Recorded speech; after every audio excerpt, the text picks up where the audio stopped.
बिस्मिल्लाहिर्रहमानिर्रहीम। अस्सलाम वालेकुम नाज़रीन, उम्मीद करता हूँ कि आप सब लोग खैरियत से होंगे। नाज़रीन, आज मैं आप लोगों को बताऊँगा दो ऐसी नायाब दवाएं जिनको काला जादू करने और उसका तोड़ करने वाले आमिल बाबे इस्तेमाल करते हैं, और फिर मैं आपको बताऊँगा कि काला जादू करने और उसके तोड़ करने वाले आमिल बाबे इस दवा को कैसे इस्तेमाल करते हैं, और साथ मैं ये भी बताऊंगा कि इसकी असल हकीकत क्या है, जिस हकीकत से यकीनन बहुत से लोग आज के दौर में ला इल्म और गाफिल हैं, और आमलीन हज़रात किस तरीक़ा से लोगों को बेवकूफ़ बनाकर पैसा कमाते हैं। नाज़रीन, अक्सर देखने में आता है कि ज़्यादातर हमारे माशरे के नौजवान लड़के और लड़कियां और बड़ी उम्र की ख़वातीन कम अक्ली की वजह से इन आमलीन के हाथ चढ़ जाते हैं, और फिर ये आमलीन अपनी महारत के ज़रिए इन लोगों के जहन पर गलबा डाल लेते हैं, और फिर इन्हें मुख्तलिफ़ तरह के सब्ज़ बाग दिखाते हैं और इनसे बहुत सा पैसा बटोरते हैं। मिसाल के तौर पर एक औरत एक आमिल बाबा के पास जाती है, तो वो आमिल बाबा सबसे पहले औरत से यही सवाल करता है कि आप कंवारी हैं या शादीशुदा। अब अगर औरत कहे कि मैं कंवारी हूँ, तो फिर वो आमिल बाबा कहता है कि आप यहाँ इसलिए आई होंगी कि आपको कोई अच्छा सा हम सफ़र मिल जाए, या आपका कोई महबूब होगा और आप चाहती होंगी कि वो खुद आपके कदमों में आ जाए, या आपका दिल किसी लड़के से शादी करने का होगा और आप चाहती होंगी कि आपके अम्मी और अब्बू भी उस लड़के से शादी के लिए रज़ामंद हो जाएं। क्योंकि एक कंवारी लड़की के आमिल बाबा के पास जाने के यही चंद एक मकासद हो सकते हैं, और यही हाल चंद एक कंवारे लड़कों का भी होता है। लेकिन अगर औरत कहे कि मैं शादीशुदा हूँ, तो फ़ौरन आमिल बाबा ये कहता है आप यहाँ इसलिए आई होंगी कि आपका शोहर आप पर सख्ती या जुल्म करता होगा और आपको ख़र्चा नहीं देता होगा, या आपकी सास आप पर सख्ती करती होगी और आप चाहती होंगी कि ये ज़्यादती आपके साथ ना हो और आपका शोहर आपके इशारों पर चले।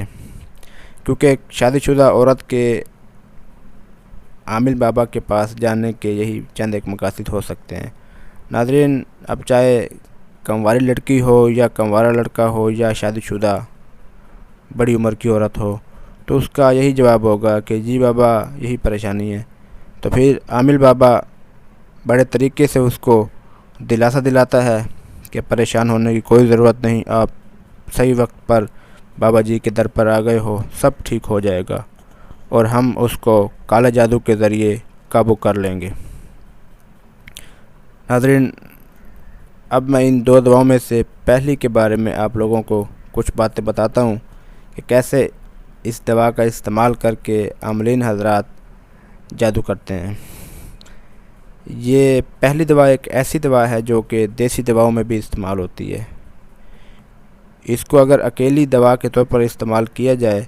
तो ये बहुत नुकसानदेह होती है। अगर ये एक दफ़ा भी ले ली जाए तो एक इंसान को कुछ भी हो सकता है। मिसाल के तौर पर उसकी बीनाई ख़त्म हो सकती है, या दिमागी तौर पर पागल हो सकता है, सर के बाल भी ख़त्म हो सकते हैं, जोड़ों का दर्द भी हो सकता है, दांत भी ख़राब हो सकते हैं, हड्डियाँ भी कमज़ोर हो सकती हैं, और यहाँ तक कि वो इंसान मर भी सकता है। तो ये आमलीन हज़रात अपने पास इस पहली दवा की काफ़ी मिक़दार स्टोर कर लेते हैं। तो जब एक साइल इस काले जादू के आमिल के पास जाता है और इससे फ़रियाद करता है कि मैं फ़लाँ शख्स पर काला जादू करवाना चाहता हूँ, तो ये आमिल बाबा इस फ़रियादी शख्स को इस पहली दवा के पाउडर से एक तवीज़ लिख कर देता है और कहता है कि ये तावीज़ पानी में घोल कर किसी तरीके से उस मतलूबा बंदे को पिला दो जिस पर जादू करवाना चाहते हो, तो उस पर जादू का असर हो जाएगा। तो जैसे ही मतलूबा बंदे के अंदर ये पहली दवा जाती है, तो ये दवा अपना असर दिखाती है और बंदा उन अमराज में से किसी एक या ज़्यादा अमराज में मुब्तला हो जाता है, जो मैं आपको शुरू में इस दवा से लगने वाली अमराज का बता चुका हूँ, और बज़ाहिर लगता है कि उस शख्स पर जादू का असर हो गया है। तो नाज़रीन, इस पहली दवा का नाम है संखिया। नाज़रीन, आप लोगों ने सुना होगा कि मिस्र का काला जादू किसी वक्त में बहुत मशहूर हुआ करता था। تو پھر ایک وقت ایسا بھی آیا کہ جب عاملین کے درباروں کے اندر زمینوں کو کھودا گیا تو وہاں سے بڑے پیمانے پر سنکھیا برآمد ہوئی۔ ناظرین، اب میں ان دو دواؤں میں سے دوسری کے بارے میں آپ لوگوں کو بتاتا ہوں کہ کیسے اس دوا کا استعمال کر کے عاملین حضرات جادو کا توڑ کرتے ہیں۔ یہ دوسری دوا بھی پہلی دوا کی طرح دیسی دواؤں میں استعمال ہوتی ہے اور مختلف مسالہ جات میں بھی اس کا استعمال کیا جاتا ہے، پر یہ دوسری دوا ہوتی بہت نایاب ہے اور اس نایابی کی وجہ سے یہ ہوتی بھی بہت مہنگی ہے۔ اس کی 1 کلو کی قیمت تقریباً ناظرین 13 لاکھ روپے ہے۔ ناظرین، جب کوئی شخص جادو کے توڑ کے لیے عامل بابا کے پاس جاتا ہے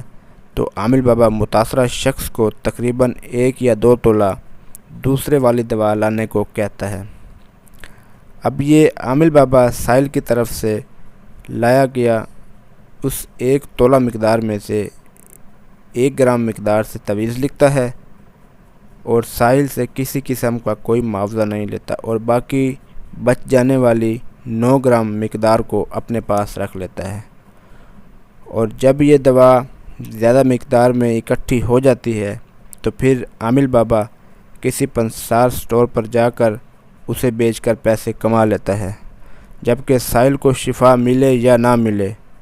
پر سائل ہو بڑا خوش جاتا ہے کہ بابا جی تو بغیر معاوضہ کے عوام کی خدمت کر رہے ہیں اور بابا جی کی مفت میں مشہوری ہو جاتی ہے۔ تو ناظرین، اس دوسری دوا کا نام ہے زعفران۔ اور آخر میں آپ لوگوں کو ایک بہت ہی قیمتی بات بتاتا ہوں، وہ یہ کہ جادو چاہے جتنا بڑا ہو، قرآن پاک کی آخری 3 سورتیں جنہیں معوذ 3 بھی کہتے ہیں، اس کو صبح و شام 3 بار پڑھ کر اپنے پورے جسم پر پھیر لیں تو جادو ختم ہو جائے گا، کیونکہ ناظرین، جب آپ صلی اللہ علیہ وآلہ وسلم پر جادو ہوا تھا تو اللہ پاک نے یہ 3 سورتیں پڑھ کر جسم پر پھیرنے کا آپ صلی اللہ علیہ وسلم کو حکم دیا تھا تو جادو ختم ہو گیا تھا۔ اور آخر میں ناظرین، اپنا بہت سا خیال رکھیں، اللہ پاک آسانیاں عطا فرمائے اور آسانیاں عطا کرنے کا شرف عطا فرمائے۔ اللہ حافظ، السلام علیکم۔